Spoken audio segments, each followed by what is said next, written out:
Hi everyone, this is audap. Let's check out Ghostpia running on Nintendo Switch. This is Season 1, Episode 1.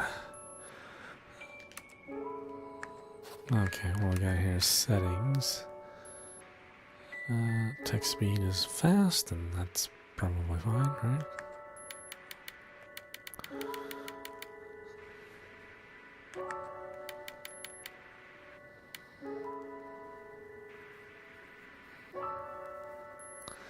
We're not going to be using autoplay.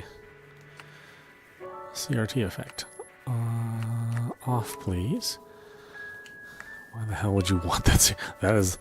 This is like the bargain basement $20 used Goodwill CRT. This effect. If you owned a TV and this is what it looked like, then unfortunately you were not well off. And probably food was something that you could barely afford, if at all, I would imagine. My goodness.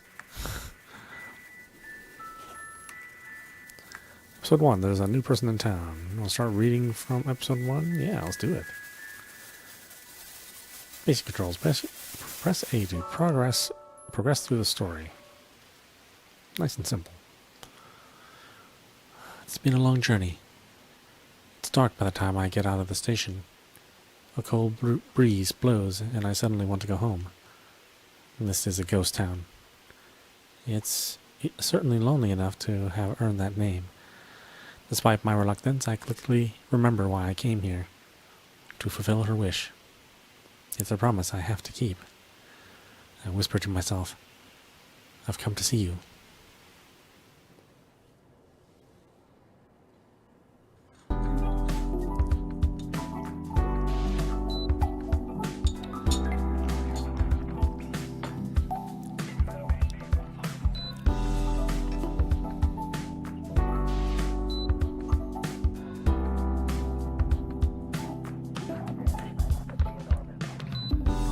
It's an interesting art style.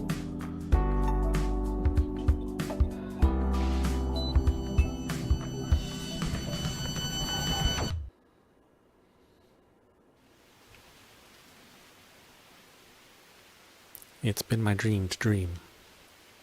Lately I've been sleeping all the time, but I haven't dreamed at all. I want to dream. I want to escape from reality and go elsewhere. But no matter how much I sleep, the world of dreams just won't welcome me. Have I ever even had a dream? I'm not quite sure myself. And thus, I'm on the precipice of awakening. My body slowly floats up from the darkness of dreamless sleep, reminding me that I do have a body, and I'm not just of the puddle of dream goo. But I want to sleep longer. I grab a hold of sleep's tail and try to sink myself back into the goo. When I let out a yawn and open my eyelids, I recognize the sound of a ringing phone. So, that's what woke me up. That trifling realization sends sparks flying within my brain, instantly casting aside my drowsiness. I've woken up once again. My heart feels cold, heavy, as if someone had poured icy water into the empty hole in my chest.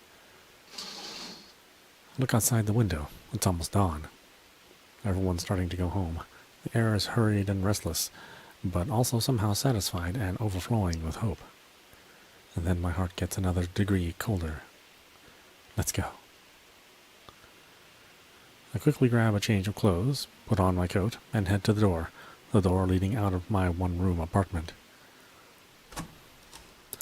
I wince at the cold sensation of the metal doorknob when I turn it. Once I walk through the hall and down the stairs, the door there leads outside.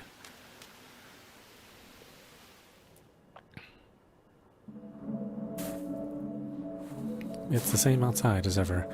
Thick snow covers the ground. Like always, good thing I brought my boots. A cursory glance at a nearby brick fence reveals graffiti in a language foreign to me. Behind it, in the distance, are buildings covered in pastel, candy-like colors, except they're now faded, dull, and ambiguous.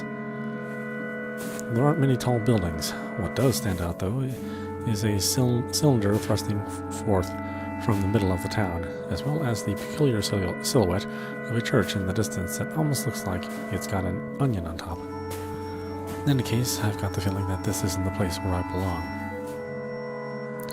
This is a ghost town. Someone decided it'd be called that.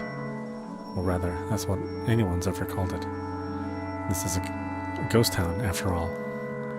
There's not much else here, so if you're not going to name the town after its inhabitants, what else are you going to call it? It's ghosts that live here. Or rather, that's all anyone's ever called them. I think that's the only thing they're comfortable calling themselves, since they live forever and are active at night. They really are ghost-like in that sense. But I guess since the like part is off-putting, they've settled on just straight up calling themselves ghosts. Naturally, I'm a ghost myself. As dawn breaks and the ghosts go home, I head out into the ghost town. The horizon's starting to turn blue, so I'm sure it'll be dawn soon enough. I love this time of night, especially the sky. I do realize that I'm kind of basic for liking something as commonplace as the sky. Watching the pitch-black expanse gradually fade to navy and then to blue makes me feel, somehow, both excited and relaxed. I take a step forward and get confused. Why was I sounding so gloomy? I often space out and lose track of what I was thinking. I've been like this for longer than I can remember. I feel like a broken machine. If only I could keep these sad thoughts away. Not once have I ever been able to stop them. I started digging through my memory to try and remember what started that gloomy train of thought and walk outside, half asleep. My feet just started walking on their own. Someone once said that the subconscious part of our mind is larger than the conscious one. I passed through the small gate of the similarly small apartment complex. There are many footprints left in the snow. But they're all footprints heading home in the opposite direction that I'm headed. It seems like that lonely thought has set my memory into motion. I remember now. Once again, I failed to dream. Then I got a phone call from that girl, which woke me up. I couldn't sit still, so I went outside.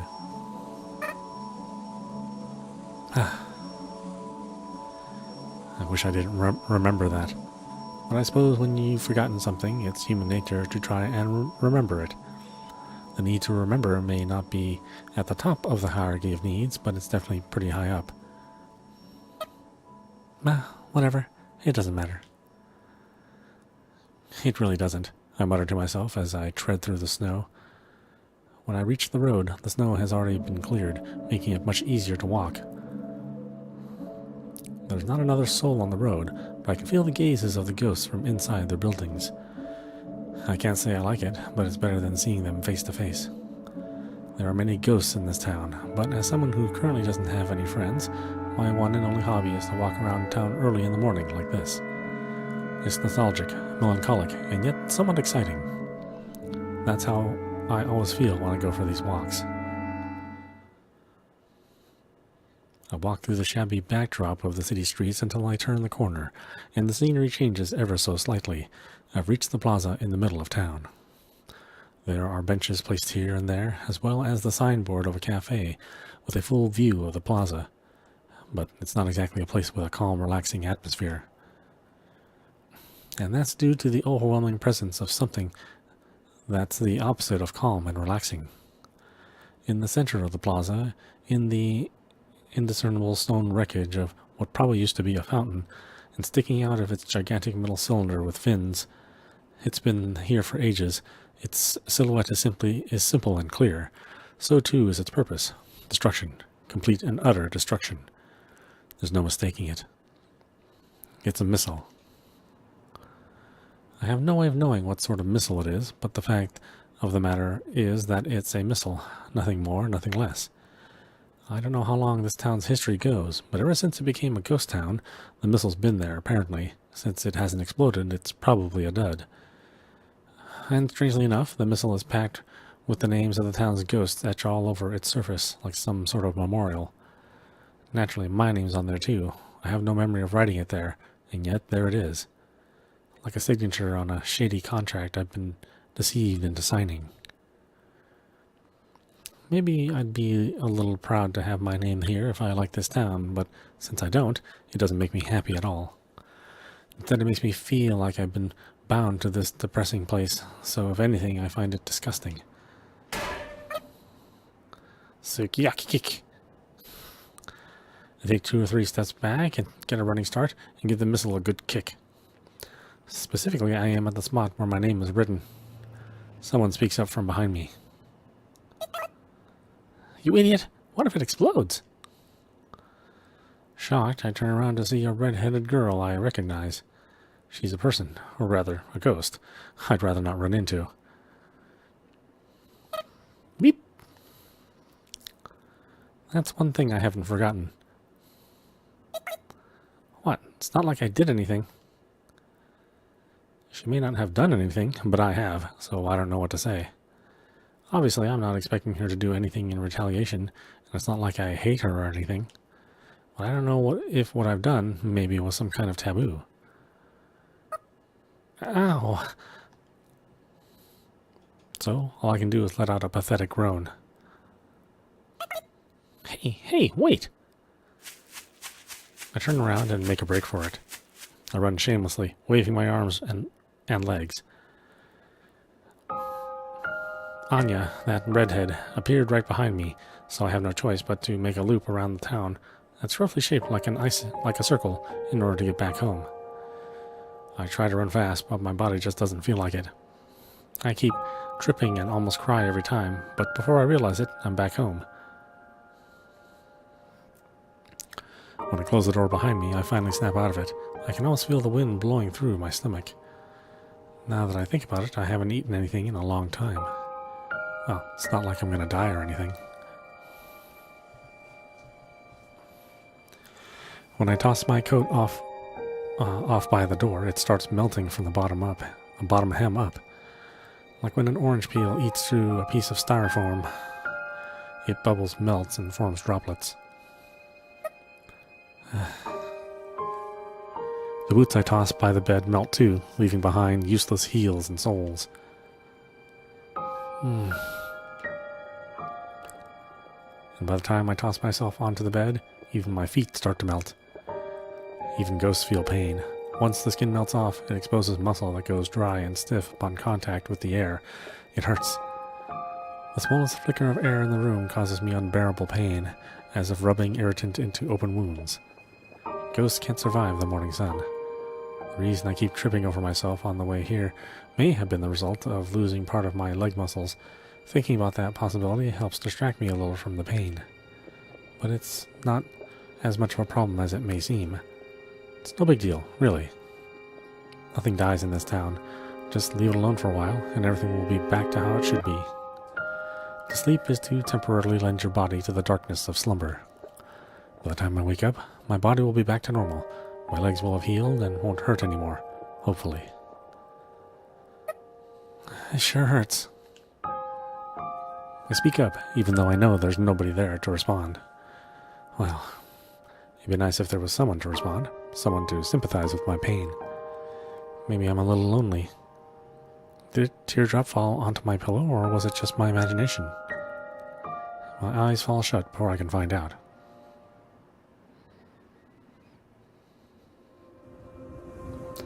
I can see a town off in the distance. I'm heading there at full speed. To the left and right is nothing but an endless snow desert. Up ahead, railroad tracks stretch far into the distance. Behind me, the railroad ties blur together, which is a sign that we must be going pretty fast. At this speed, I should be feeling the wind onto my skin, but I don't feel a thing on my body. It's only now that I realize I don't even have a body at all. Without a body, I exist as nothing more than a perspective that's somehow chugging along the railroad like a train. Without a body, I don't get tired, so I just aimlessly watch the scenery flow by.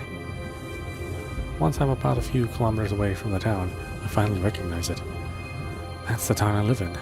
There's a bit of relief. At least it's not some strange, unknown territory. Before long, my trained self will arrive at the station. But as I gradually slow down, my body doesn't feel a thing, not even momentum. Suddenly, my perspective switches, as if someone had turned the tuning dial on an old analog radio. My new perspective is facing doors inside of a train. I'm already at the station. The doors open automatically. There stands a girl. She pulls the corners of her mouth to the sides as if to say bleh before telling me, "Welcome."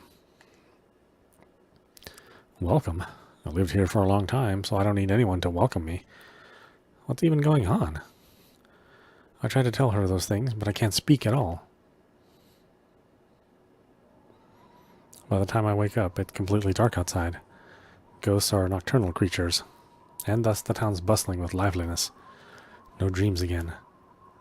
The pain in my legs and the damage to my clothes have both vanished as if nothing had happened. I'm just a little relieved.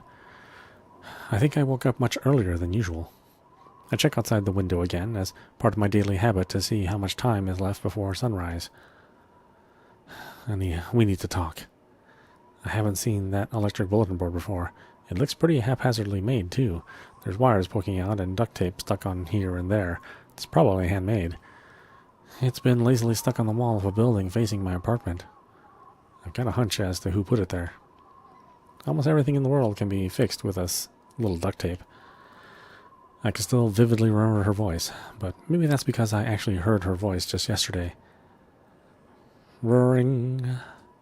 The phone starts to ring right on cue. I check to see if my socks are on and if my boots and coat are there. I comb my hair with my fingers, but it'll probably just get messy again. It's not like I've got time to fix it properly, though. I'm off. I turn the doorknob and pull hard. What? When I open the door, I see a ghost standing in the common area of the apartment hallway. Is she a grown-up child? Or a childish adult? By appearances, she could go either way. But if you ask me, I know she's the former. I think she's beautiful. Yoo-hoo! Even as she starts talking, she doesn't stop filing her nails. She's number 2 on my list of people I'd rather not see today. Or I'd rather not see now. If it's not obvious, number 1 on the list is that red-headed girl, the ghost named Anya. Pacifica.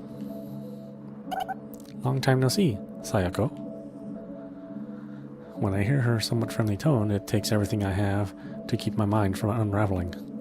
Pacifica is very smart. I get the feeling that all of this was part of those girls' plan to get me. Those two know me. Probably have for far longer than I've known them. I need to go on a walk. I know I can't oppose her, but I know I can't just not oppose her either. Listen to what I have to say, and you can go on as many walks as you'd like. I'm getting dizzy. Pacifica speaks softly, but has a firm fortitude. I don't think anyone can meaningfully oppose her in any way. The phone keeps ringing behind the door I just shut. It's kind of nauseating. What? I'm sure you'll find what I have to say quite interesting. It's not like I don't want to hear it, but why me? Please don't get the wrong idea. I just need help. Help? Pacifica takes a step forward, closing the distance between us. My body tenses up. I can't be sure she isn't carrying a knife. Not like she isn't allowed to. Whatever. I'll just put up with it for now. It's not like I'll die or anything. As I let my thoughts run wild, I suddenly smell something sweet, something relaxing. A new ghost has arrived. Pacifica brings her face up close and whispers in my ear. It sends shivers down my spine, blowing away both the nausea and the sleepiness. A new ghost? Pacifica's breath tickles my earlobe. The tips of my toes tingle and my shoulders freeze in place. Oh yeah, I guess ghosts breathe too, huh? Shh, not so loud. It's still a secret. Don't whisper in my ear. Like I said, not so loud. Pacifica is only whispering in my ear for secrecy's sake, but my ears are so sensitive I can't focus on what she's saying. Okay, I'll listen. I'll hear you out at least. Really? Thank you. I thought you might say that. May I come into your room? Let's have a little private talk, woman to woman. Pacifica gently smiles from ear to ear like a flower blooming. A feel guilty thinking that there's nothing about me that deserves a smile like that. I've got an inferiority complex about how I'll never be able to smile like that. Those two thoughts gouge out my heart. Pardon the intrusion. Since I haven't even locked the door yet, Pacifica opens it on her own and starts to walk in, but then stops in place. Whoa. Pacifica? I mustn't forget my ninja manners. Ninja? Before she crosses the threshold into my room, Pacifica places her hands together and bows.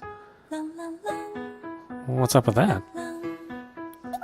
I heard that this was a ninja custom.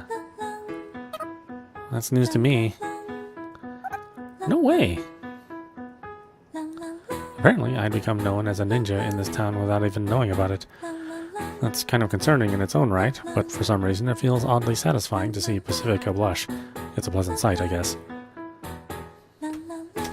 Upon entering the room, Pacifica makes a beeline for the phone and picks it up. She simply says, "Yes, it's me. Yes, that's right. Yes, please wait. Goodbye," and then hangs up. I brought you something. Sorry, but could you boil some water? I place the pot on the stove and return to the table. Pacifica takes a bottle of instant coffee out of her handbag. She then takes out a tin of preserved biscuits. Ah. What's wrong, Sayoko? I was thinking that this is what I had for my last meal, too. You mean when Anya made a mess on the crotch of her plain Jane overalls? Probably, yeah. How long ago was that? No idea. Well, I haven't had much of an appetite. It's not like I'll die anyway. My goodness! As I boil the water, I listen to Pacifica scold me, saying that I should take better care of myself, and that it's not a matter of living or dying. And soon enough, 2 cups of coffee are nearby, or are ready. She unseals the biscuit tin with a tug of the pull tab. Seems like a fairly decent meal to me. So, about that new ghost. I didn't realize the town could even get new ghosts. Of course it can't, or at least it shouldn't. That's what makes it such a mystery. The town has always had a set number of ghosts, 1024 to be exact. That number's never increased or decreased. Nobody's ever said anything about it, but I had figured it was some sort of eternal rule. I don't know if it's a good thing or a bad thing, but I feel like adding one more ghost won't make much of a difference. Maybe someone decided 1025 was a nicer number. She's a girl, around your age, Sayoko. I see. For some reason, my heart skips a beat. A second later, my chest feels somewhat warm, somewhat numb. In one word, I feel fidgety. So anyway, I thought we should throw her a welcoming party. Pacifica just couldn't resist laughing. It looks as if she had read my mind.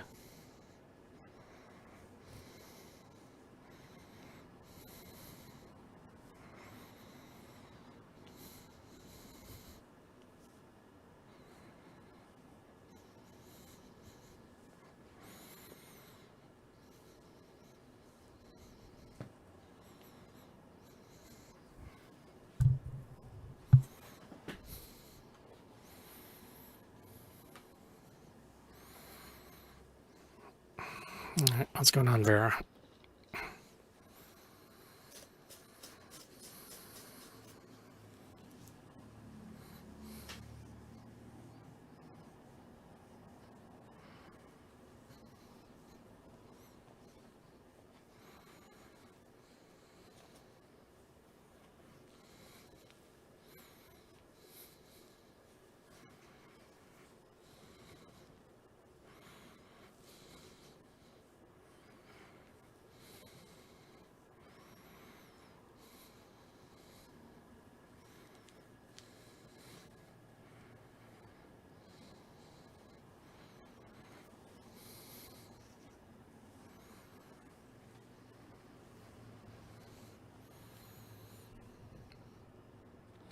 Hold on a minute.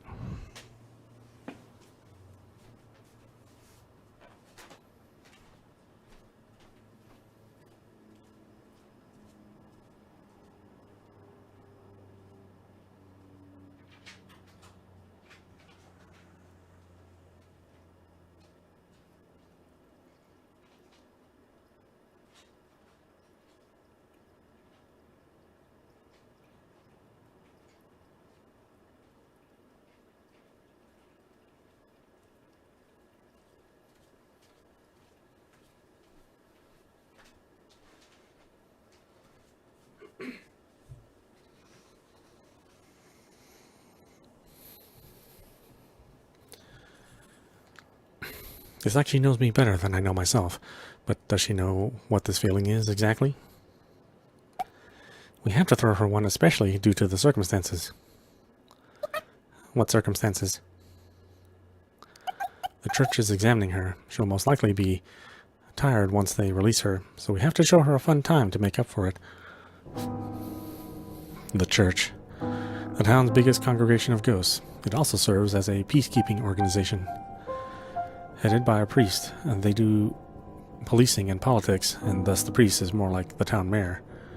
Very few ghosts know what goes on in the church, but Pacifica's a pretty influential ghost as far as they go, so I guess she's got that information from an inside source. The church still goes, or the church still does things like that, huh? Some sort of immigration inspection, I suppose? Is that really necessary? It sounds like they're just doing it because they want to. I hate the church, particularly their attitude. Even after the townspeople became town ghosts and overcame death, the church still wants to control people under the guise of politics. It's almost like the ghosts are pretending to be alive, and it's so forced. I feel like there's other things that bother me about them, but the anger makes my head feel hazy. Like, yeah, my head always feels hazy, but you know what I mean. So I can't even remember what it is I'm angry about. You still hate the church, I see. Well, I do too. Those guys are poop. Church is poop. Poop is church. The two of us laugh, like two boys in a uniform merrymaking while oozing with pure, unadulterated youth. Youth. That's not exactly a word that I can relate to. So, Sayoko, will you help me out? Okay, I'll help if I can. Thank you. I'm so happy When Pacifica hugs me tight, my body stiffens. There's nothing I can do. I figured I'd need some sort of opportunity to do this, so I've been waiting for a long, long time. I'm so happy I could talk to you like this. Pacifica talks earnestly between sobs. That's right. While she may act overly mature sometimes, that's all it is. An act. Everyone who's close to her knows this. Huh. I remember more than I thought. I feel happy that I remember, but I also feel odd that she's got some attachment to me. It's a swirl of emotions, like a spinning barbershop pole. Pacifica's as gentle as ever. She hasn't changed. But what about me? I feel like I've changed a little, the same way milk changes after its expiration date. A change you can smell with a single whiff. I can't go back to being me. I suppose that's how I describe the way I feel. I guess I was looking for an excuse. You've always been so close. I just need a little courage to speak out to you. Ow, ow. There's nothing I can say. Being touched makes me feel safe. I don't want to let you go ever again. But at the same time, it also makes me anxious.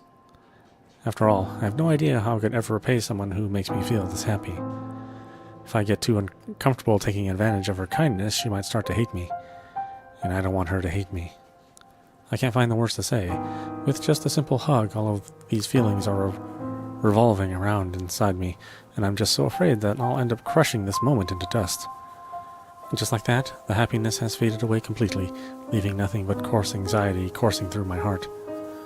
Am I just not used to dealing with kindness? Yeah? Pacifica suddenly lets go, and for a second I fear my worst fear had come true, but the reality is slightly different. Sorry, Sayoko, but, what is it? Are you showering properly? You, kind of smell like spoiled milk. Oh, now you mention it, I haven't showered since the other day. Which other day? You know, when Anya spilled coffee on those ugly overalls of hers. The poop talked! Pacifica leaps backward away from me. There's a look of fear on her face that she probably wouldn't want anyone else to see normally. Well, I mean, if nobody's going to come see me, and the air's not humid, then why bother showering? Well, what happened to I don't want to let you go ever again? Who asked you, you 100-year-old poop? It's been 100 years?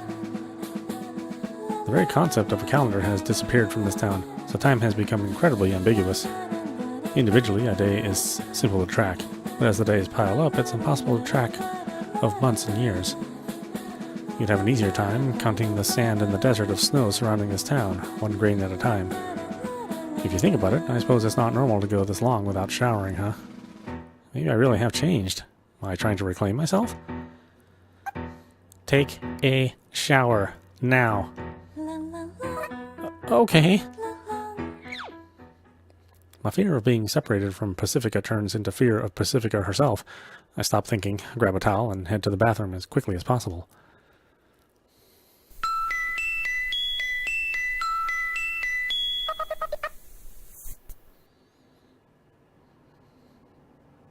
First intermission. My goodness.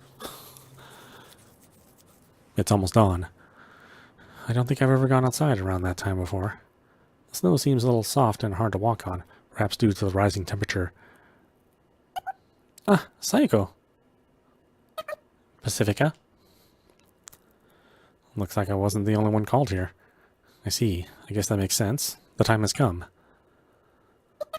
Is it done? I wonder. I can't wait.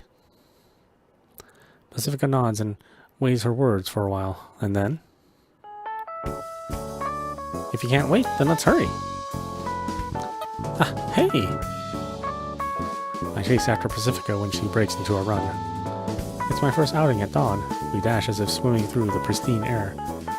Main Street looks so different compared to how it normally does. It's like a quiet, still pond. It just as how a skipping stone makes ripples in a still pond, our footsteps and Pacifica's laughter break the silence. I'm excited. Not that I mind, but why are you out of breath? We take one turn off of Main Street and reach a workshop garage. Anya looks at us as she sits on a garbage can placed in front of the closed shutters, swinging her legs around. Oh, hi, yo. Ah, guten Morgen. Huh? The two of us laugh when we see Anya's confused face. Anya looks to be about my age, so I don't use formal words with her. Pacifica seems to be older than me, so I've ended up using formal words with her, but not because I'm trying to keep my distance from her or anything. It's not like I don't respect Anya either. Do these greetings mean anything? Not really, poop. Are you starting something? Well, this is how things usually go. Though something special's waiting just around the corner. That doesn't mean things will suddenly change between us.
Well, whatever. I'm tired, so let's get down to business.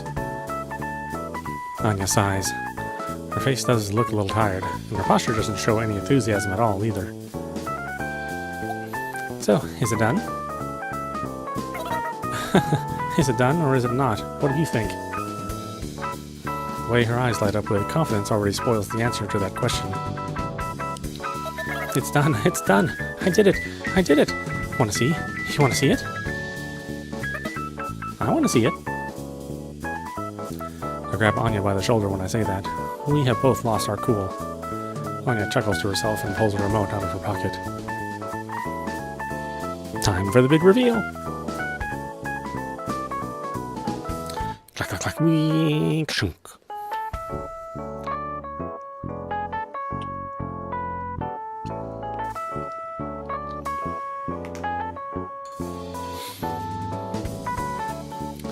The shutters open, revealing a large box-shaped silhouette inside the dark garage. Ta-da!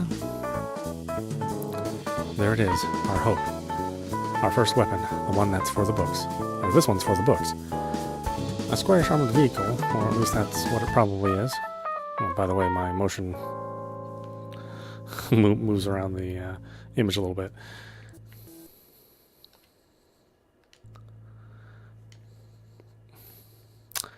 A squarish armored vehicle, or at least that's what it probably is. Wow, that's amazing, Anya. Indeed, I'm impressed. We walk inside the large, spacious garage, storing the armored vehicle and pat its frame. I'm not a car person, but I can tell that it's a reliable machine. The armor looks like it could deflect a few bullets, and the big fat tires look like they could handle any terrain. There's even 6 of them. I doubt you could get anywhere in the snow desert surrounding the city without something like this. Well, it's an honor to hear that. Thanks. Anya is an apprentice at the local town repair workshop, though I feel like this is the first time her career skills have proven useful to us since we first got to know each other. I didn't think a repair worker like Anya could create something so impressive. It's amazing, that's all I can say. You think we can leave with this thing? I mutter as Anya shows us inside the car. We sure can. It certainly seems so. Our goal, or rather, our dream, I suppose, is to leave this city. Or to be more accurate, it's to head to my home country, which may or may not be on the other side. My friends and I have been working all day in and day out towards that goal.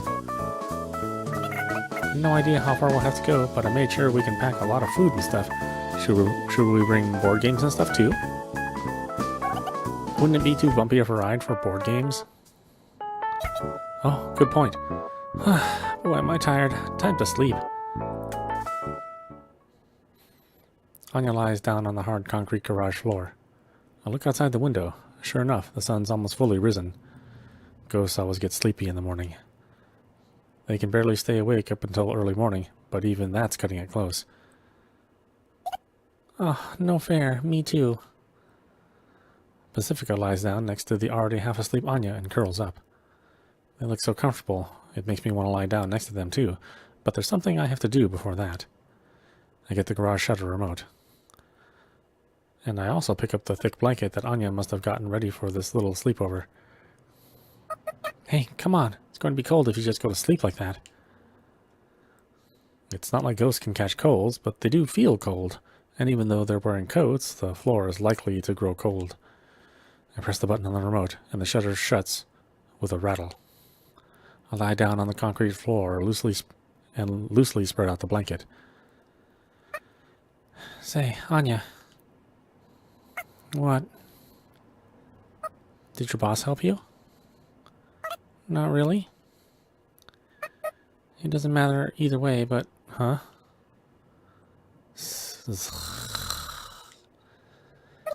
Are you pretending to be asleep?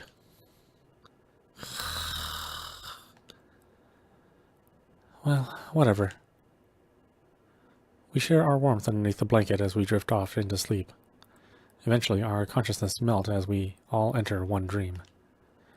If only a dream like that's more like a pipe dream. Drip. And with that last thought, I sink deep down into the ocean of sleep. My vision blurs as if crossing the surface of the water. My eyelids are heavy, so heavy they start to sink. They start to sink by themselves. But right before they close, in the sliver of my dim vision, conglomerationality. Who's that?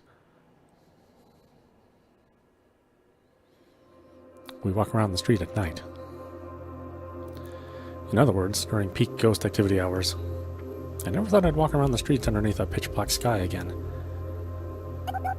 You don't have to be so nervous, you know. Sorry, but But what? I can't find the words to continue. Our conversation fades into the air like smoke. Once I finished taking a shower, Pacifica said, "Let's go to the station." I'm not sure going there will help us prepare the welcoming party for the new ghost. The fact that the station is such a far walk away from my home doesn't help my enthusiasm either. My worst fear turns out to be accurate. Every ghost we come across gets out of the way when they see us, or rather, when they see me. And it's clearly not out of kindness nor respect. The ghosts fear me. Complex emotions weigh down my heart. Resignation. I don't blame you. Sadness. Don't look at me like that. Indignation. You're already dead. What do you even have to fear? I hate this. Unable to describe my jumbled up feelings, I say something embarrassingly ambiguous.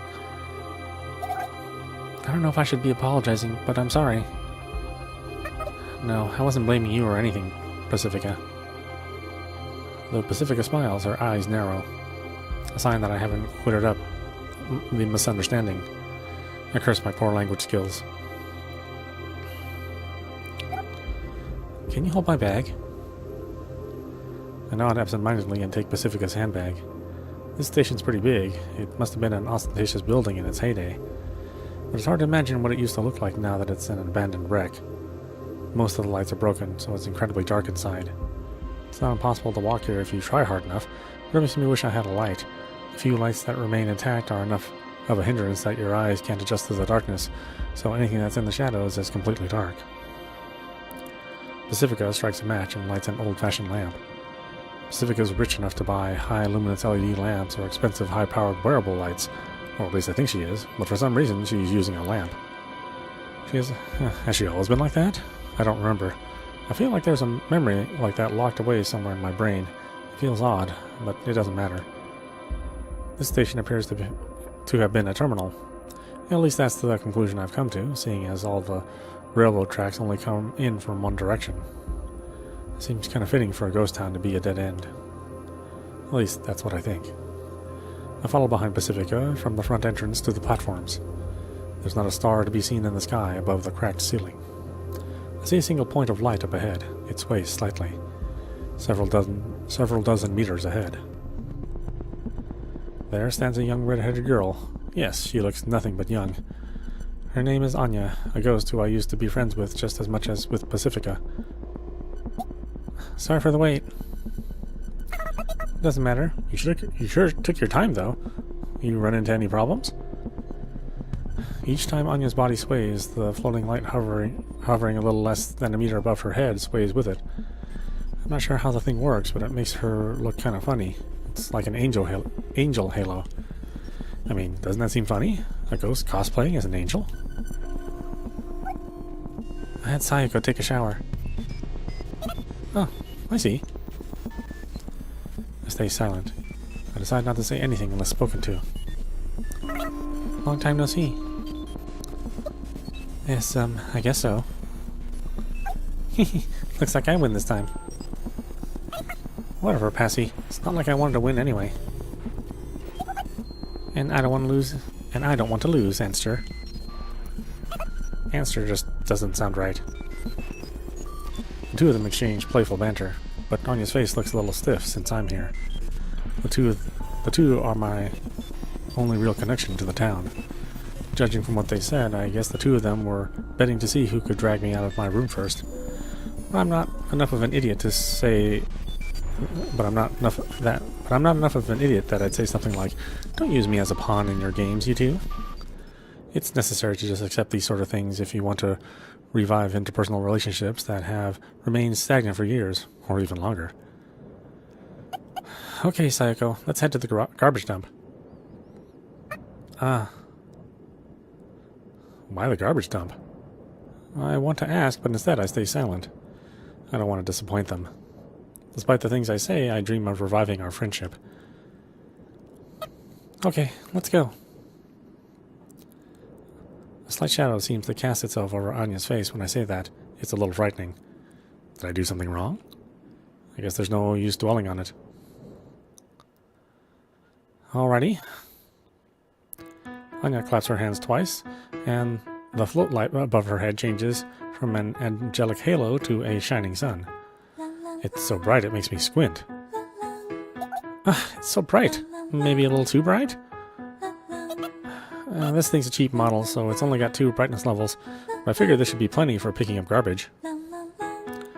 That's true. Good job. You're a real engineering advisor. I don't mind being an engineering advisor, but why don't you just shop around at stores? Don't you have money? Isn't it obvious? Huh? Well, I guess. Anya shrugs as Pacifica starts walking ahead. Once my eyes adjust to the light, I follow behind. So does Anya. We didn't make eye contact, but you could say we're on the same wavelength.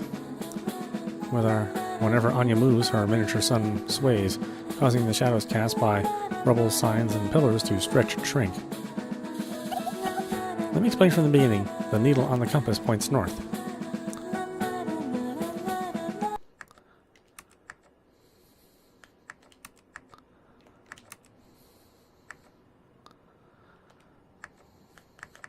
Alright, why don't we stop it there? This is audap. You've been watching Ghostpia Season 1 running on Nintendo Switch. Yeah, it's super interesting, isn't it? We're still at the beginning part of the game, so a lot of stuff just doesn't make a lot of sense. It's pretty typical for visual novels to just throw you right in the middle of a story with no real build-up, and then eventually they kind of work up all the backstory and everything else that you need in order for things to make sense. I really like the music and the effects. The art style is really interesting. Very original. Yeah, definitely check it out if you're into I don't know, what do you call this? It's like a suspense slice of life. I don't know if maybe it's full-on horror, but I guess we'll find out a little bit later on. Anyway, I hope you enjoyed watching. I will see you with the next stream.